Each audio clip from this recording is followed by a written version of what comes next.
channel.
Hello amazing people, good morning, good morning, good morning. Tayong umaga po ay gagawa po tayo at magluluto po tayo ng ginisang munggo dahil it's Friday.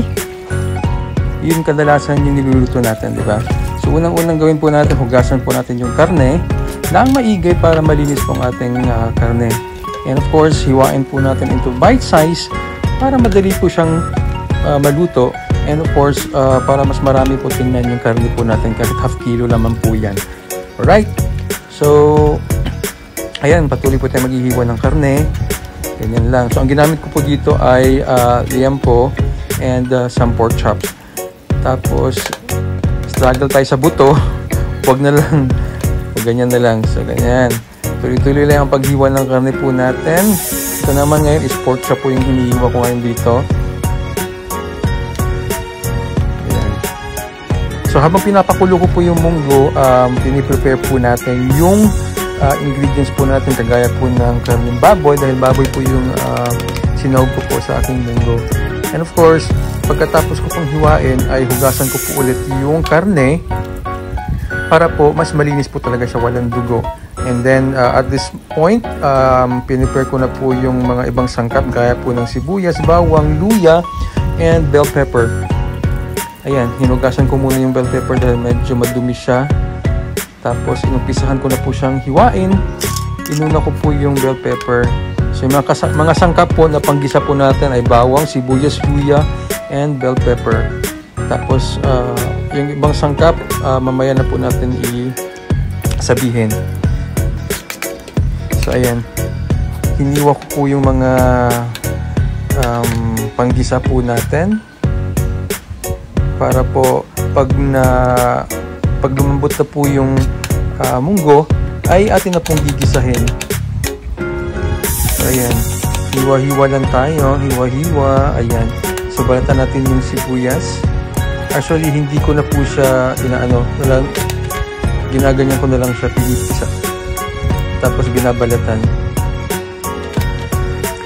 I feel like mas maganda kasi pag hindi siya in-extract, parang ginanon mo siya para lumabas yung parang katas niya and it will add taste to the niluluto mo. So ngayon binabalatan ko na naman yung luya. Ako actually gusto ko talaga may luya, especially pag nagigisa ako dahil ang luya ay isa sa mga sangkap na nagpapawala ng lansa ng karne, especially pag manok po yung niluluto po natin. And then hiniwa-hiwa ko na rin yung bell pepper. I-check po natin yung ating nilutong munggo and I think it's more than an hour na yata itong or less an hour pa yata itong nakasalang sa pinapakuluan po natin. But anyway, malalaman mo naman kung malambot na yung munggo and then it's time na hanguin. So ako nilalagyan ko talaga ng asin yung during pagpapakulo para sa mga na yan, meron ng lasa yung munggo po natin. And I believe na parang mas nakakatulong na madaling lumambot yung natin, yung pinapakuluan po natin. Even if it's karne or munggo or whatsoever. Ewan ko lang, correct me if I'm wrong, pero yun yung nasa isip ko. As uncorrected naman. Takpan natin ulit and simmer for a few minutes. So ayan, naluto na yung munggo. Nilipat ko po siya sa isang lagayan sa kaldero. And inumpisahan ko na pong igisa ang ating mga sangkap. Of course, unang-una lagyan po natin ng mantika ang ating kawali. And unahin natin ang sibuyas. Maraming tatanong, ano nga ba dapat ang unahin, sibuyas o bawang?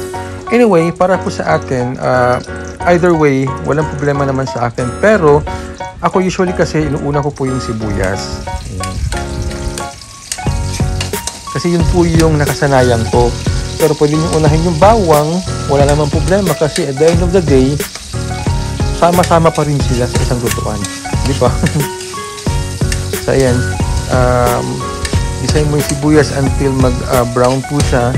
And then, isunod mo yung bawang. Pag medyo naluto na yung sibuyas, isunod po natin yung bawang. Ayan. Gisa-gisa, ganyan. Pagkatapos yan, ay pinuksan ko lang yung bintana dahil para yung wala pa kasi kaming range hood sa bintana muna yung exhaust nila.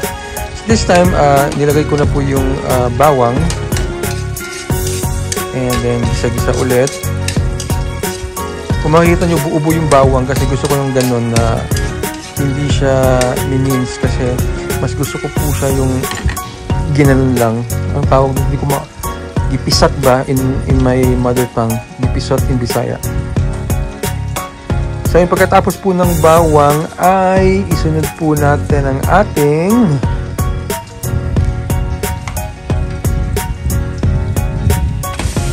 karne. So ako inuuna ko po yung karne kasi nga para yung aroma ng bawang at ng sibuyas ay manuot doon sa karne. Ayan. And at the same time, para medyo ma-fry po natin yung ating karne, and masarap po siyang, mas mainam po na ganun para mas maganda po tingnan yung karne. Medyo brown po siya.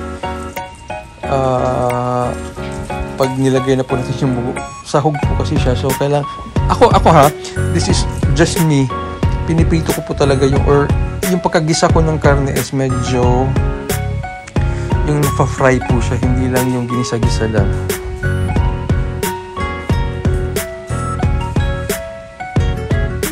Ayan, so nilagyan ko ng kaunting soy sauce kasi yung soy sauce nga din po is nakakatulong na mabawasan po yung lansa po ng ating karne. Aside doon sa bawang at luya, yung soy sauce, nalaman ko po yan sa isang food vlogger also na nagluluto. Sabi niya, lagyan po natin ng toyo kasi nakakatulong po yun sa pagtanggal ng lansa.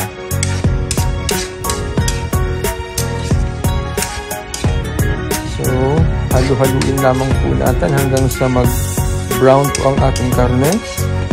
Or kahit hindi pwede naman yun. Pero as much as possible, i-brown po natin yung ating karne para mas maganda. Medyo fry po yung karne po natin.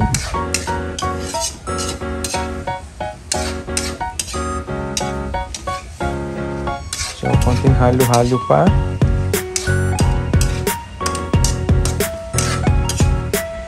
Anyway, it's up to you naman kung hahaluin mo ng gusto, ipa-fry mo siya or what. It's your choice.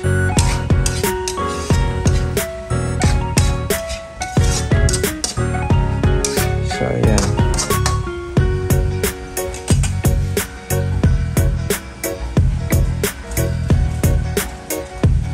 So this time, medyo nakuha ko na yung medyo pagka-brown po ng ating karne.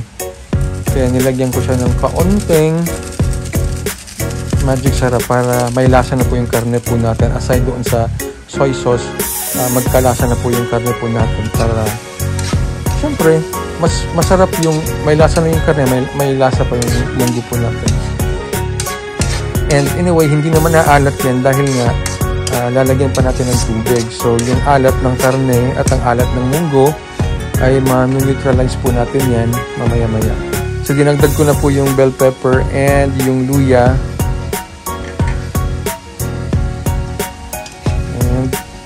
konting gisa-gisa lamang po.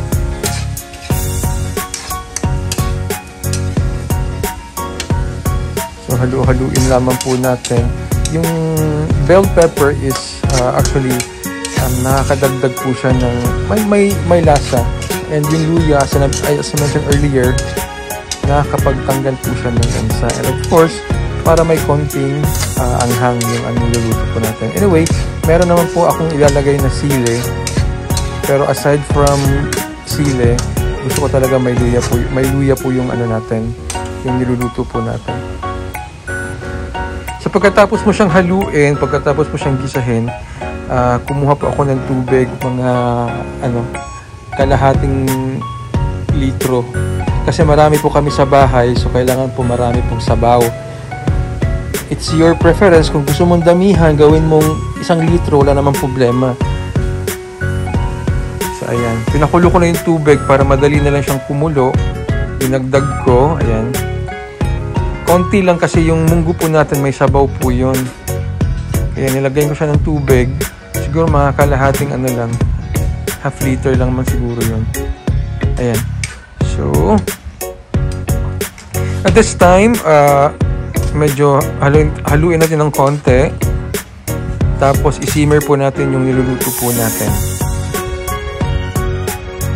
Make sure na yung pag-simmer nyo po ay nasa low to medium heat lamang po para hindi po tumigas yung karne natin. And after simmer, idagdag natin yung gabi, or sa amin kasi tinatawag yung islutya. So para siyang gabi, I don't know, gabi din yata sa sa amin kasi iba yung gabi, iba yung lutya. Yes. Yung gabi sa amin yung purple. Yung lutya sa amin is yung white. So yung lutya or yung gabi na nilagay ko po dyan ay makakatulong para lumapot po yung sabaw po natin, and it will add, texture sa ating niluluto. Pero meron po akong sikretong malupet para po mas lumapot po yung sabaw po natin aside po sa gabi.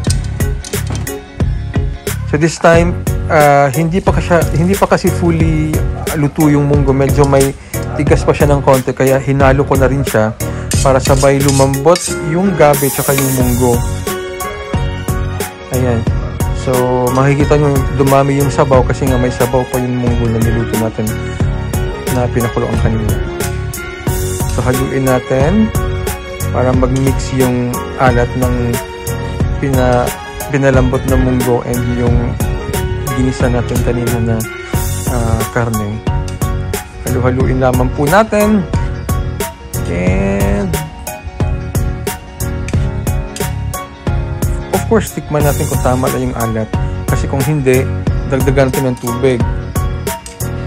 Kung maalat na masyado, dagdagan ng tubig. At kung hindi naman, lagyan natin ng magic sarap.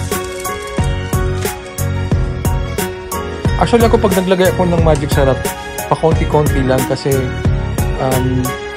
para mas ma-adjust ko yung lasa later on. Kasi pag dinamihan na natin, baka masyadong maalat, hindi na kayang i-adjust ng tubig-tubig.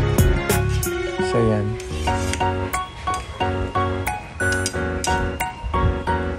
Haluin lamang natin ng bahagya and takpan and let it steam for a few minutes. Make sure low to medium heat lamang po. Huwag masyadong lakasan ng apoy kasi actually iniisip nila na malakas yung apoy mas nakakatulong para magpalambot. No.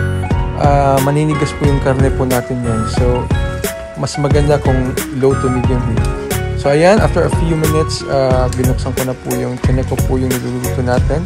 And I think, medyo okay na po, malambot na po lahat. Yung karne, yung gabi, yung munggo. Tikman natin.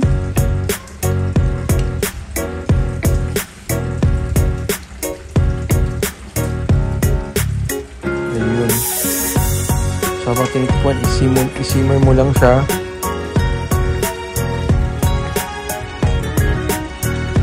And I guess may kulang at dapat hindi mawala sa pagluluto ay ang course, paminta. So nilagyan ko po siya ng pamintang durog at marami talaga kasi gusto ko yung anghang ng paminta. Ayan. At haluin natin kasi nga nasa gitna lang siya. Haluin natin yung paminta. Siguro mga 1 kutsara siguro yung ilagay ko. Ako kasi gusto ko yung paminta talaga. Yung anghang niya, lalo pag marami, gusto ko yun. Ayoko ng maanghang na maanghang. Gusto ko lang yung may kick ng anghang. So I'm using luya, paminta, and of course yung siling haba or yung sa amin tinatawag na espada. Yung tinikman ko hindi masyadong solid, dinagdagan ko po siya ng asin.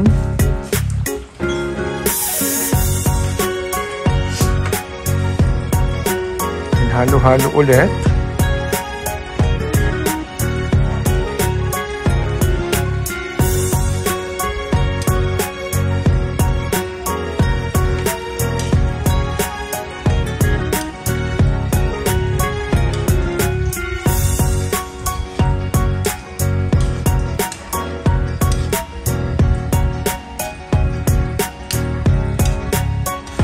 Okay, so pagkatapos mong haluin, tikman mo syempre para malaman mo kung okay na ba yung lasa ng ating niluluto.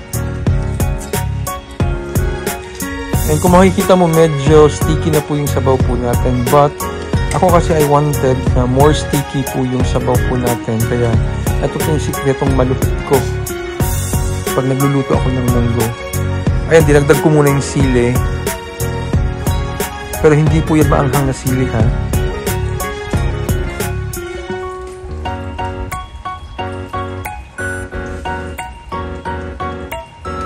Parang merong lang siya. May kick lang ng onting anghang.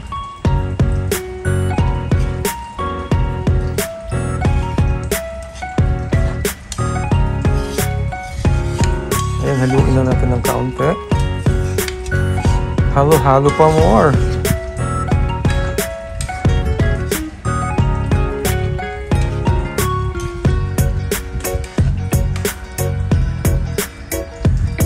Actually, gusto kong lagyan sana ng dahon ng ampalaya kaso or anumang mga dahon. Kaso nga lang, wala akong makitang dahon ng ampalaya. So, yan na lang. Kung anong meron, yun na lang yung ilalagay natin. So, pinasimmer ko po siya ng saglit. And makikita mo medyo yummy-yummy na ng konti yung niluluto natin.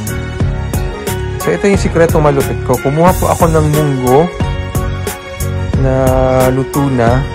Yung talagang ano na siya, malata na siya. Tapos, ang ginawa ko dyan is ipipress ko po yung munggo. Hindi lang nakita sa video. Ipipress ko po yung munggo, durugin ko talaga siyang durugin hanggang sa magiging paste po siya. Kasi yun po ang nakakatulong na mas lumapot po ang ating sabaw. Ayan. So, binalik ko na po siya na medyo paste and haluin natin ng bahagya.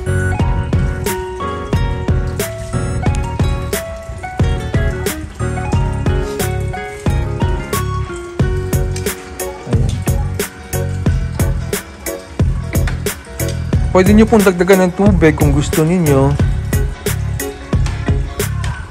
Ayan. So, haluin natin ng bahagya para ma-mix po yung dinurog ko po na may nagbibenta ng bingka dito. So, haluin natin ng bahagya para ma-mix po yung dinurog ko na munggo. And final taste para po malaman natin kung okay na.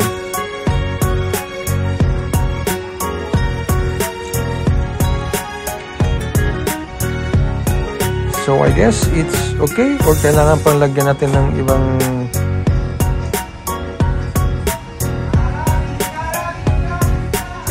Opo, bibingka. May nagbibenta kasi naglalako ng bingka.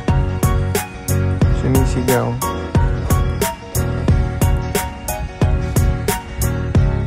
So, as I mentioned earlier, pwede nyo dagdagan ng tubig. It's up to you. Sa akin kasi medyo naubos yung tubig. Marami nga kami dito sa bahay. So, dinagdagan ko po siya ng kaunti. and simmer for a few minutes. Tadang! I guess it's okay na at ilipat na po natin sa ating lagayan ang ating ginisang munggo. Ayan. Ilagay po natin sa lagayan. And ready to serve na ang ating ginisang munggo. Actually, ako mas gusto ko po yung may kalabasa sana tsaka ginataan. But wala kasing available. Malayo po yung palengke po namin dito sa bahay. Kaya kung anong meron yun na lang po yung ginawa natin ng paraan. So guys, enjoy eating our ginisang munggo. Ayan, para po sa ating hapunan. Maraming salamat po sa inyong panunood. And I hope you learned something from my food vlog. Kahit alam ko naman na it's a very ordinary menu. Pero sana nag-enjoy kayo.